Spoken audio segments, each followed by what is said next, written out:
తిహార్ జైల్లో తనను విచారించేందుకు సీబీఐకి అనుమతి ఇవ్వడాన్ని సవాల్ చేస్తూ కవిత వేసిన పిటిషన్ పై మధ్యాహ్నం 12 గంటలకు రౌస్ అవెన్యూ కోర్టు విచారణ జరపనుంది. కవితను విచారించేందుకు ఈ నెల 5న కోర్టు అనుమతి పొందిన సీబీఐ ఈ నెల 6న కవితను ప్రశ్నించింది. అదే సమయంలో దీన్ని సవాల్ చేస్తూ కవిత రౌస్ అవెన్యూ కోర్టులో పిటిషన్ దాఖలు చేశారు. ఈ పిటిషన్ పై కోర్టులో వాదనలు జరుగుతున్న సమయంలోనే సీబీఐ అధికారులు జైలుకు వెళ్లి కవితను ప్రశ్నించారు. కోర్టులో పిటిషన్ దాఖలు చేసిన శనివారం నాడే సీబీఐ తనను ప్రశ్నించిందని నిన్న కోర్టుకు హాజరైనప్పుడు కవిత కోర్టుకు తెలిపారు.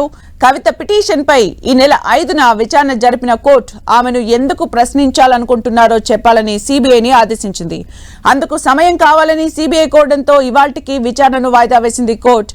ఈ క్రమంలో ఇవాళ కవిత పిటిషన్ పై రౌస్ అవెన్యూ కోర్టు మరోసారి విచారణ జరపనుంది.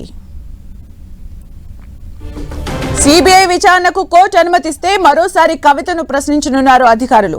ఒకవేళ విచారణకు సహకరించకపోతే లిక్కర్ కేసులో కవితను సీబీఐ అరెస్టు చేసే అవకాశం ఉంది. ఇదే తరహాలో గతంలో మనీష్ సిసోడియా, సమీర్ మహేంద్రు, అభిషేక్ బోయినపల్లి వంటి నిందితులు అరెస్ట్ అయ్యారు. ఒకవేళ సీబీఐ కేసులో కూడా కవిత అరెస్ట్ అయితే ఈడీ, సీబీఐ 2 కేసుల్లోనూ కవిత ట్రయల్ కోర్టు నుంచి సుప్రీంకోర్టు వరకు న్యాయ పోరాటం చేసే అవకాశం ఉంది.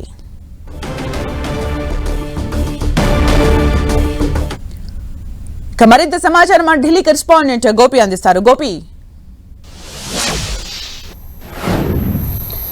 మధ్యాహ్నం 12 గంటలకి రౌస్ అవెన్యూ కోర్టులో కవితను సీబీఐ లిక్కర్ కేసులో ప్రశ్నించడం అంశంపైన దాఖలు చేసిన పిటిషన్ ని రౌస్ అవెన్యూ కోర్టు విచారించబోతోంది. కవిత సీబీఐ తనను ప్రశ్నించడానికి రౌస్ అవెన్యూ కోర్టు అనుమతి ఇవ్వడాన్ని సవాల్ చేస్తూ ఏప్రిల్ 5వ తేదీన కోర్టు అనుమతించడం జరిగింది. 6వ తేదీనే కవిత పిటిషన్ ఫైల్ చేయడం జరిగింది. అయితే కవిత పిటిషన్ ఫైల్ చేసే సమయానికే ఇటు తీహార్ జైల్లో ఇటు 5వ తేదీ విచారణ సందర్భంగా అనుమతించిన నేపథ్యంలో 6వ తేదీనే కవితను సీబీఐ ఇప్పటికే ప్రశ్నించడం జరిగింది. అయితే ఈ ప్రశ్నించడాన్ని సవాల్ చేస్తూ కవిత దాఖలు చేసిన పిటిషన్ పైన ఈ కవితను ప్రశ్నించినట్లుగా కోర్టుకు తెలియదు కాబట్టి సీబీఐ ఎందుకు ప్రశ్నించాలనుకుంటుంది అన్న అంశానికి సంబంధించి సీబీఐకి నోటీసులు ఇవ్వడం జరిగింది. తదుపరి విచారణ ఈ రోజుకి వాయిదా వేయడం జరిగింది. సో మధ్యాహ్నం 12 గంటలకి కవితను సీబీఐ ప్రశ్నించే అంశం పైన ఇటు రౌస్ అవెన్యూ కోర్టులో విచారణ జరగబోతోంది. ఇప్పటికే ప్రశ్నించారు కాబట్టి సో నెక్స్ట్ ఈ పిటిషన్ ఇక్కడతో ముగిస్తారా లేక ఎందుకని ముఖ్యంగా కోర్టు అయితే స్టేటస్ కో విధించలేదు. ఇటు సీబీఐ ప్రశ్నించద్దు ఈ 10వ తేదీ వరకు అన్న అంశానికి సంబంధించి ఆ రోజు కవిత తరపు న్యాయవాదులు వెసులుబాటు కోరినప్పటికీ కూడా ఆ రోజు స్టేటస్ కో విధించలేదు. సో ఎటువంటి కంటెంప్ట్ అనేది ఉండదు సీబీఐ తరపు నుంచి. సో ఖచ్చితంగా ఈ రోజు విచారణలో భాగంగా కవిత ఎంతవరకు విచారణకు సహకరించారు సీబీఐ ఇప్పటికే ప్రశ్నించింది కాబట్టి నిన్న కవిత కోర్టులో ప్రొడ్యూస్ చేసిన సందర్భంగా కూడా తన సీబీఐ ప్రశ్నించడం జరిగింది. అడిగిన ప్రశ్నలే మళ్లీ అడుగుతున్నారు. ఇదంతా ఒక ఫ్యాబ్రికేటెడ్ కేసు, తప్పుడు కేసు అని చెప్పి నిన్న కూడా కవిత మాట్లాడడం జరిగింది కోర్టు నుంచి వెళ్లే సమయంలో. సో ఇప్పుడు ఒకవేళ కేసు దర్యాప్తుకి కవిత సహకరించారా లేదా లేక సీబీఐ కస్టడీకి తీసుకోవాలనుకుంటుందా ఏంటి అనేది ఈ రోజు కొంత స్పష్టత వచ్చే అవకాశం ఉంది. లేదు ఈ కేసు దర్యాప్తులో భాగంగానే గతంలోనే కవితకు నోటీసులు ఇచ్చాం. ఫిబ్రవరి 26న ఆమెను విచారణకు రమ్మని చెప్పి అడిగాం. సిఆర్పిసి 160 కింద నోటీసులు ఇవ్వడం జరిగింది. కానీ ఆవిడ ఎన్నికల షెడ్యూల్ కార్యక్రమాలున్నాయి. అలాగే గతంలో సాక్షిగా తన వాంగ్మూలాన్ని నమోదు చేశారు. ఇప్పుడు ఎందుకు నిందితురాలుగా చేర్చుతూ నోటీసులు ఇచ్చారు, ఈ నోటీసులు ఉపసంహరించుకోవాలని చెప్పి కవిత ఒక లేఖను కూడా సీబీఐకి రాసిన పరిస్థితి ఉంది. సో ప్రస్తుతం ఈ రోజు మధ్యాహ్నం జరగబోయే విచారణ సందర్భంగా కవితను సీబీఐ ప్రశ్నించడం, అలాగే కవిత ఏ విధంగా వ్యవహరించారు, కవిత సీబీఐ అడిగిన ప్రశ్నలకు సమాధానం ఇచ్చారా, సో వాటికి సంబంధించిన పురోగతిని అయితే కోర్టుకు సీబీఐ వివరించే అవకాశం ఉంది. అలాగే ఎందుకు కవితను ప్రశ్నించాలనుకుంటున్నారు ఈ కేసులో అన్న అంశాలకు సంబంధించి కూడా ఇటు సీబీఐ దాఖలు చేసే రిప్లైలో భాగంగా నెక్స్ట్ ఈ కేసులో కవితను కూడా అదుపులోకి తీసుకుంటారా లేక సాక్షిగానే లేక బయట నుంచే అదుపులోకి తీసుకోకుండానే ఆమెను ఈ కేసులో విచారిస్తారనేది కూడా ఈ రోజు ఒక స్పష్టత వచ్చే అవకాశం ఉంది. అలాగే గోపి, అంటే సీబీఐ ఎందుకు విచారించాలనుకుంటుంది దానికి సంబంధించి సీబీఐ ఒకవైపు అట్ ద సేమ్ టైం వాదనలు జరుగుతున్న టైంలోనే సీబీఐ నన్ను విచారించింది అని కవిత చెప్పడం ఇంకోవైపు, ఈ రెండిట్లో ఏది ఒక మేజర్ పాయింట్ గా చూడొచ్చు?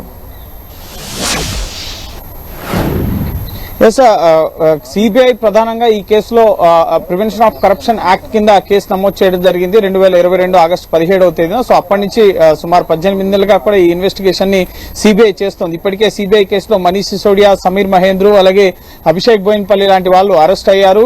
లిక్కర్ పాలసీ రూపకల్పన, పాలసీ డ్రాఫ్ట్ ముందస్తుగానే వీళ్ళ వాట్సాప్ కి రావడం, వాళ్ళకు అనుకూలంగా పాలసీని రూపొందింపు చేసుకోవడం, ప్రభుత్వ ఖజానాకు నష్టం వాటిల్లే విధంగా వ్యవహరించడం వంటి అంశాలపైన A1 గా మనీష్ సిసోడియా ఉన్నారు సిబిఐ కేసులో.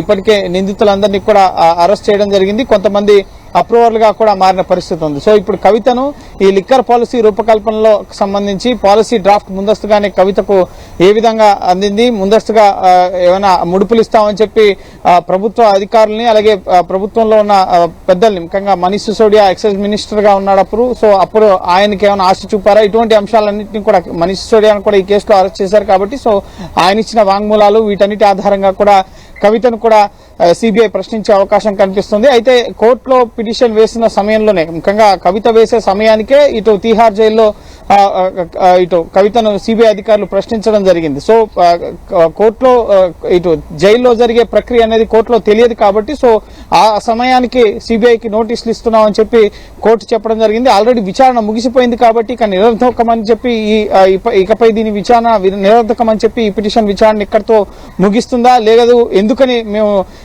స్టేటస్ కో అయితే విధించలేదు కాబట్టి సో ఎటువంటి కంటెంప్ట్ కూడా ఉండదనే తెలుస్తోంది. సో విచారణలో ఎటువంటి విషయాలు కవితను అడిగారు, అలాగే ఎందుకు ప్రశ్నించాలనుకుంటున్నారన్న అంశానికి సంబంధించి గతంలో సిబిఐకి నోటీసులు ఇచ్చారు కాబట్టి సో ఆ నోటీసులకు ఫార్మల్ గా సిబిఐ కూడా సమాధానం చెప్పాల్సి ఉంటుంది.